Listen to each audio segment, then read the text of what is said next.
So it's a men's world, but not exactly. There is Jenny Boneva, and she knows everything about cybersecurity. Jenny was recognized in 2019 as one of the Europe's 50 most influential women in cybersecurity, with more than 15 years of experience in the area.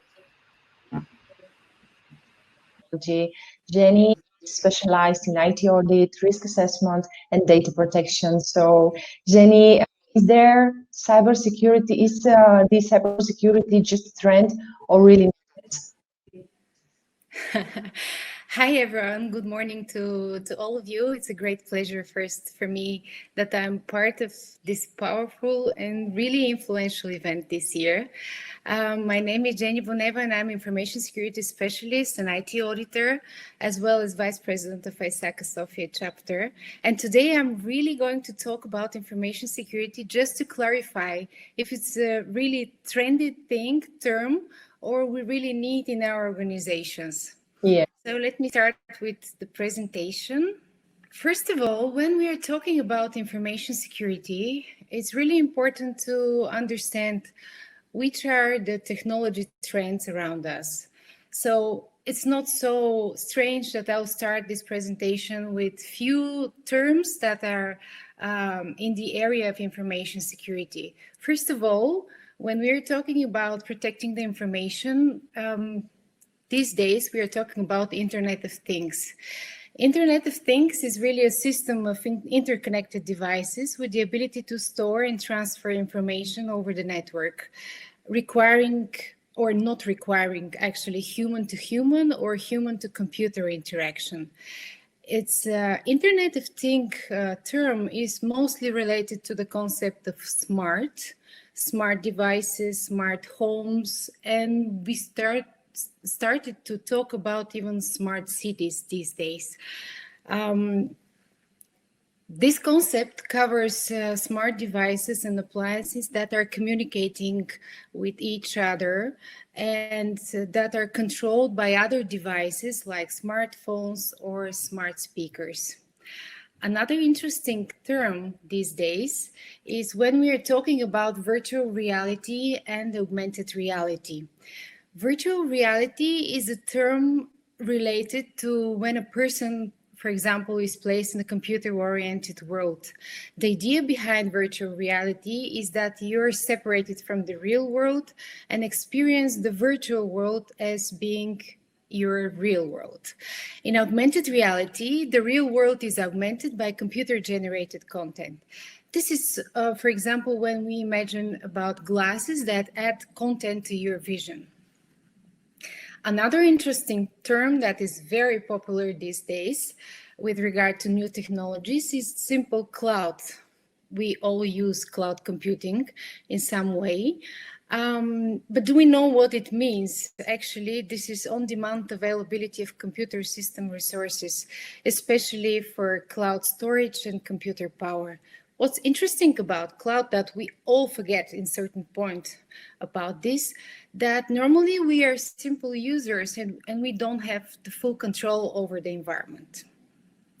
We already talked about digitalization and digitalization of not only the data, but processes and operations. This is when we convert information into digital.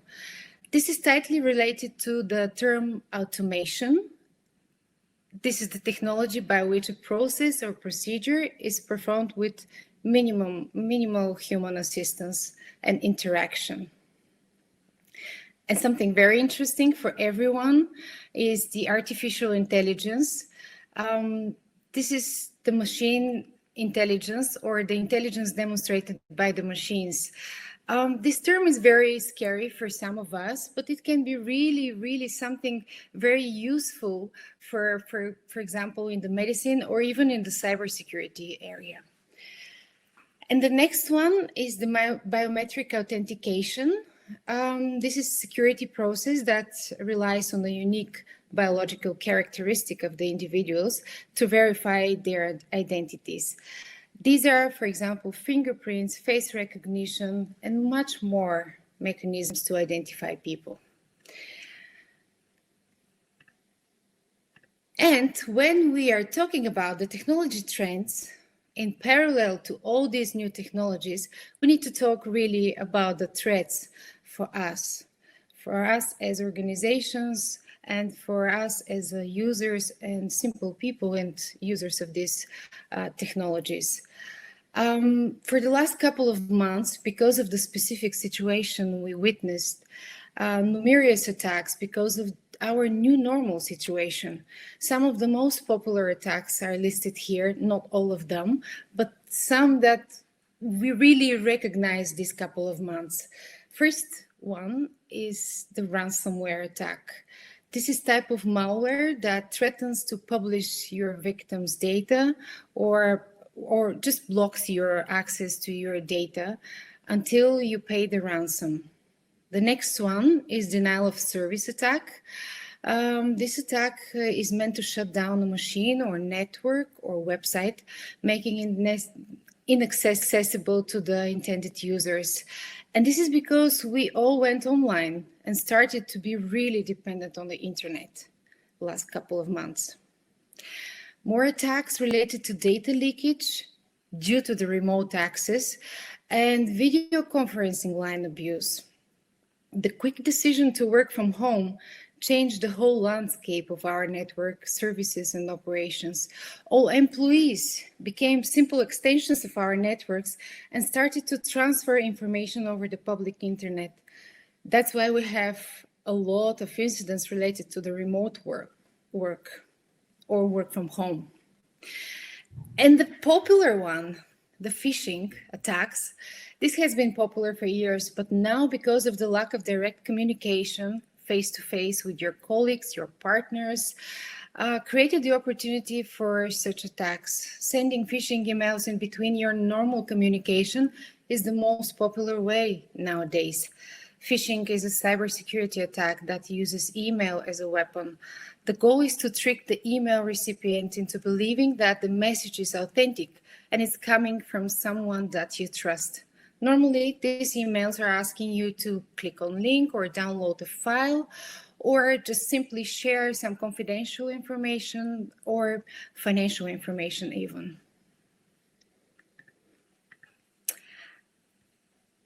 And of course, we need to see everything around us and decide what are the risks about us as organization. Of course, laws and regulation and compliance is the most significant risk for all organizations. We know GDPR is the biggest regulation that was applied a couple of years ago. Cybersecurity Act and other regulations related to specific businesses in Bulgaria are also very important. We could face financial loss because of fraudulent payments, stolen credit or debit card information. Competitors' advantage, of course, when we lose trade secrets, financial or strategic operational information, this could be a competitor's advantage. And reputational damage. We saw for the last couple of years, email correspondence revealed, clients' data leaked, unintentional participation in fraudulent campaigns, and many more examples with regard to really damage of companies' reputation. Data leakage, we already said about GDPR, personal data leakage, the most risky one, but also financial information and confidential information in general is very risky if we lose this information in the public. Operational disruptions, we already talked about denial of service attacks or ransomware attack. Damage of equipment is another example, and many, many more examples in this area. So, when we are talking about everything, about the threats, about the risks, about what could go wrong, the good practice is coming, really related to the information security. But the first, we need to explain what's information security or InfoSec. Information security is all about protecting the information when stored, processed, or when in transit. no matter of the form, digital or on paper. Information security concerns the security of information and really need to ensure confidentiality, integrity, and availability of the information. When we're talking about information security, the other term cybersecurity is coming, and it's noticeable that most of the people cannot understand the difference. So what's the difference between information security and cybersecurity? It's very simple because cybersecurity is just a subset of information security, since it concerns the information only in the cyberspace, which is internet and all the connected entities.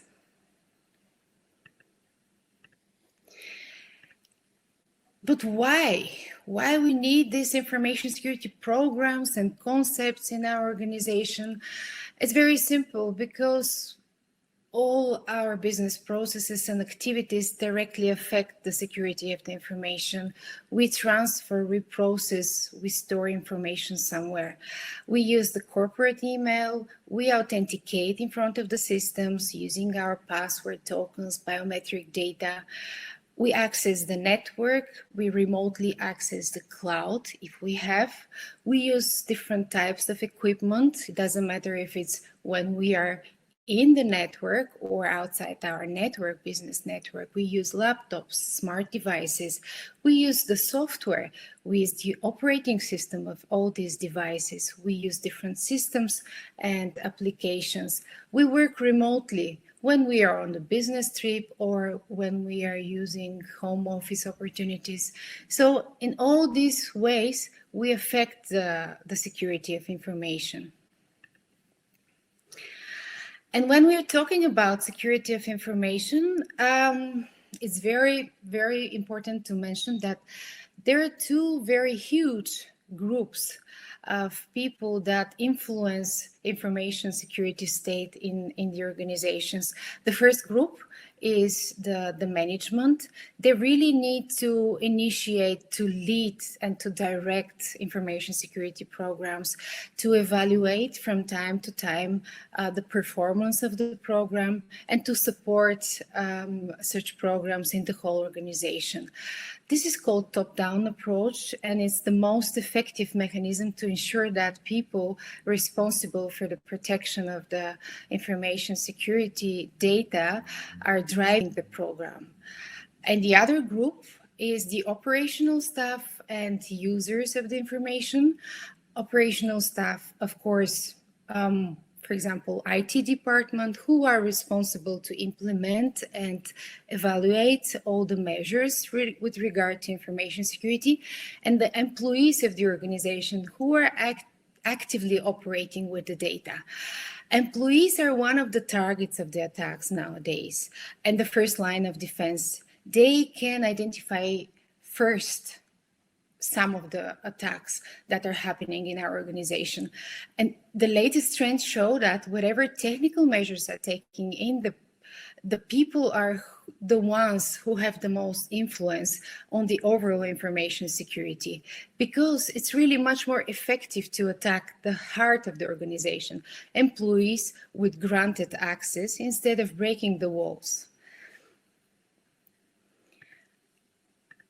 And what's the solution for all of this? If we want to implement our program for information, for protecting of the information, what's the solution? Well, the best practice is to implement stable basis and architecture for successful information security program. This is the first step in order to be successful while protecting your information in the organization. And this means actually to implement the information security management system, which is coordinated activities that direct and control the organization in order to establish policies and procedures, to set your objectives, to identify controls and processes to achieve those objectives, with the main goal to preserve confidentiality, integrity, and availability of your information. And how we can do that, actually, where to start? Well, the good start would be the standard. There is a standard related to information security in your organization. It's called ISO 27001 that specifies the requirements. This standard has number of controls and number of objectives that you can select for your organization and customize for your processes and controls that you want to have in your organization. And the good thing for this standard is that the organizations can be certified against this standard. There is another one standard, which is very good, Code of Practice 27002, that really explains in details all the objectives and controls that you can use for your information security management system implementation. And of course, what are the benefits for us? First of all, we will have really improvement of the risk landscape in our organization, risk optimization and improvements of the information security levels. Improvement in information security effectiveness and risk management is very, very beneficial for every organization. We will have better monitoring and control of the organization, quick and appropriate reactions and strategic visions to support business processes. Good governance and compliance. Compliance with laws and regulations is very important, so we can achieve this by implementing the management system in our organization. Furthermore, we will demonstrate due care, opportunity to identify and correct weaknesses in a timely manner. We can achieve resource optimization by focusing on the necessary processes and resources. And of course, marketing perspective, satisfaction of customer requirements, demonstrating confidence to customers, to stakeholders, to partners, to suppliers, and many, many more. This is for sure a competitive advantage for every organization. So thank you very much for your attention. I know it was short, but I hope that the presentation will really push your curiosity to learn more about information security. Now I'm going to pass to the moderator to present our next topic. Absolutely, it was very really informative. But thank you so much, Jenny. The last couple of years, we have witnessed too many cyber attacks, and not only towards big corporations like Facebook, for example, but the Bulgarian government as well. And it seems that cybersecurity is important not only for the big corporations and governments, but for business and regular people as well. If you could give a piece of advice in accordance to cybersecurity, what that would be? We obviously cannot turn off internet. Well, as I said, the first step toward the good practices to have the stable basis implemented in your organization. This is very important because you need to know how to implement management system that can fit to your organization and to your processes, and to have better understanding and coordination of your processes. You need to have better vision of what's going on in your organization in order to understand how to protect it. You need to first understand your organization internally and then decide how this can be protected. You really need to understand what's valuable for you, if it's only the data or also the locations and many, many more assets that are important for you. So first analysis of your own organization, better understanding, and then focused implementation of best practices. Yeah, perfect. Thank you. Thank you, Jenny. Thank you very much.